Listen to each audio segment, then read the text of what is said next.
So this is the question we've just been working on. What we've done so far is to plot the data, and we see that the data does not fall exactly on a straight line, but we could see that straight line could be a good approximation for the data. We've come up with the regression equation and what the meaning of the slope is. And so let's go back over to here. So this is what we've come up with. We've come up with the intercept and the slope. I've just rounded to 2 decimal places. Before we even get to use this to see what the value of using this equation for, can we use it? It's a question we have to ask. Is it sound? We've done a check before with the scatter plot, but that was just looking at it.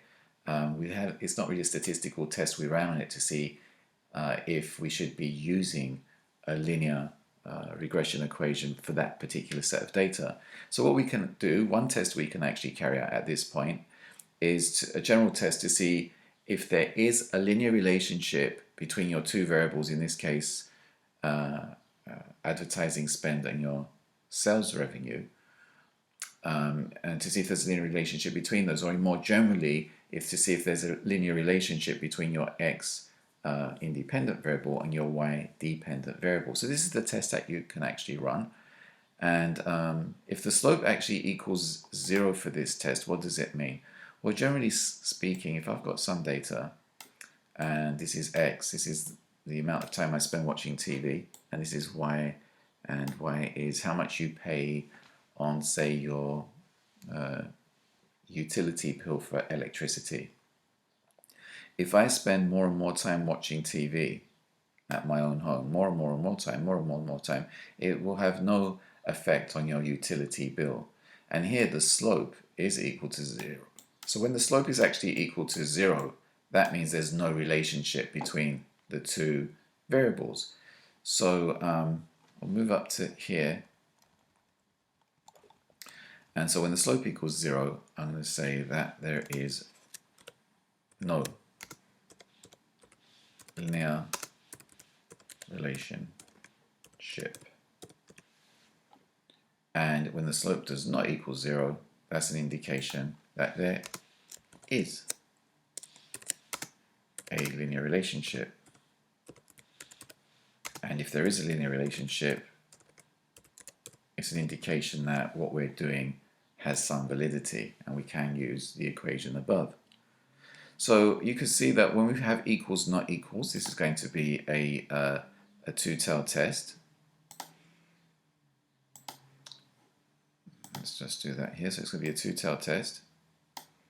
And what's interesting about this type of test here, what we're checking here, it will always lead to a t-distribution. Always lead to a t-distribution. And for a t-distribution, of course, you need the degrees of freedom. The degrees of freedom for this particular test will be equal to the sample size n minus 2. So let's do this. So two-tailed test, you've got critical values here and here, and then you've got your do not reject in the middle. Do not reject H0 in the middle.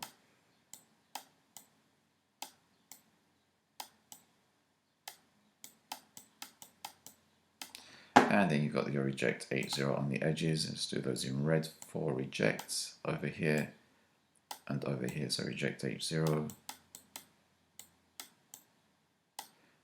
and reject H0. So to finish off this question, we need the test statistic and the critical values. Well, the critical values, the critical value is actually going to be t, so t distribution dot inverse, because it's a critical value. There's more than one way that you can calculate and get the right result, but we can use 1 minus alpha over 2, and then we're going to use the degrees of freedom. Now let's assume that alpha for this question is 5%, so let's assume that alpha equals 5,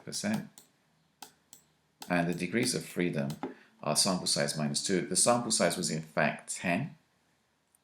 So we can just pop over and just check that.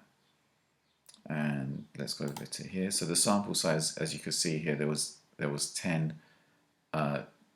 different times that they actually recorded the data for. I'm going to work out the critical value here. is going to be equal to t dot inverse, and then it's going to be 1 minus alpha over 2, so 1 minus, and alpha over 2, alpha we said was 5%, so alpha over 2 is going to be 0.025, and then the degrees of freedom are going to be the sample size, which is 10, minus 2, which is going to give us 8, and that's all we need. And that's going to give us 2.3, so let's go over. So now we know what our critical values are. So this is going to be negative 2.3, which is to the left of 0. And this is going to be positive 2.3 over here. So the next thing we need is the test statistic. Unfortunately, if we go back to the Excel spreadsheet, test statistic is given to us. Now, all the data pertaining to the slope is in this box here. So this box right here that I've just highlighted has all the information pertaining to the slope. If the box above, if I was to shade that in, that is information pertaining to the intercept. So we're only interested in the slope. So for this part of the question, so the test statistic for the slope is 5.12. So everything in the second row is for the slope. Everything in the first row is for the intercept. So the test statistic is about 5.12. Let's go back over here. And we can put in the test statistic. Which color should we do it in? Purple. So the test statistic is 5.12. 5.12 is going to be out here somewhere. 5.12.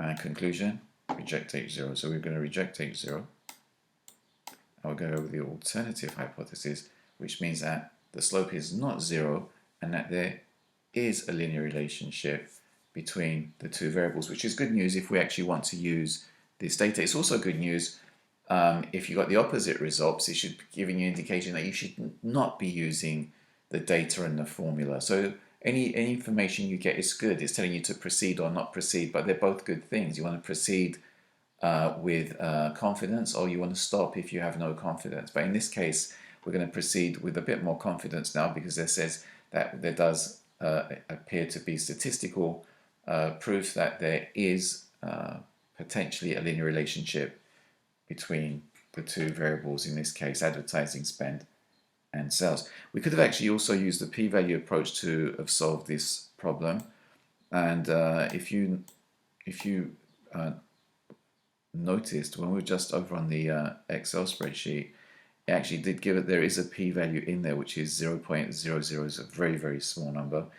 If you're not sure what that number is, it was that as a percentage, click on it and then go to the top and click on percentage, and that's basically 0%. And if you want to have more decimal points, that's what it is. It's a very, very small number. It's basically around 0%. So the test that we can do for the p-value is if alpha is greater than or equal to the p-value, you reject H0. And in this case, and if alpha is less than the p-value, you do not reject H0. But in this case, we could see that the alpha, we said to set it equal to 5%, and the p-value we just saw on the other page was about 0. So alpha is greater than or equal to the p-value. So again, it's saying reject H0. If you actually wanted to work out the p-value for this problem, even though it was given to you, you can use the equation. I'll do it for you right here. It's going to be 2 times, because it's a two-tailed test, so it's going to be 2 times, and then it's going to be 1 minus t dot dist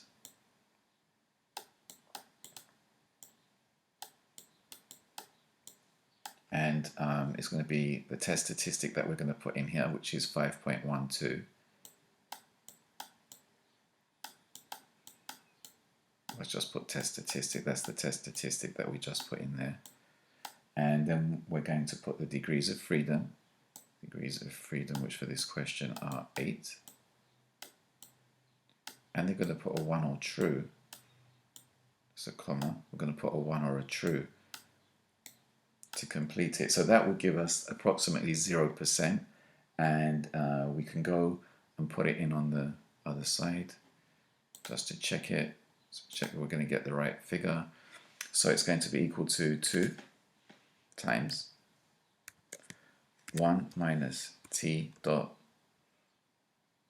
let's go back, t dot dist, and then we're going to put in our test statistic. Now test statistic is 5.12, and then we're going to put in our degrees of freedom, which are 8, and then we're going to put in 1 for cumulative, and we're going to close the parentheses, and that gives us the same number. And I can change that to a percentage and increase the decimal points to see that that is indeed the same number.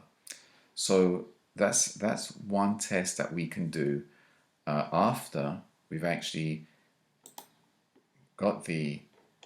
derived the actual equation. And once we've derived it, we shouldn't really stop there. We should run this test to see, is there really a linear relationship between the two variables at the population level? And if there is, we should move on to the next test, which I'll show you on the next video.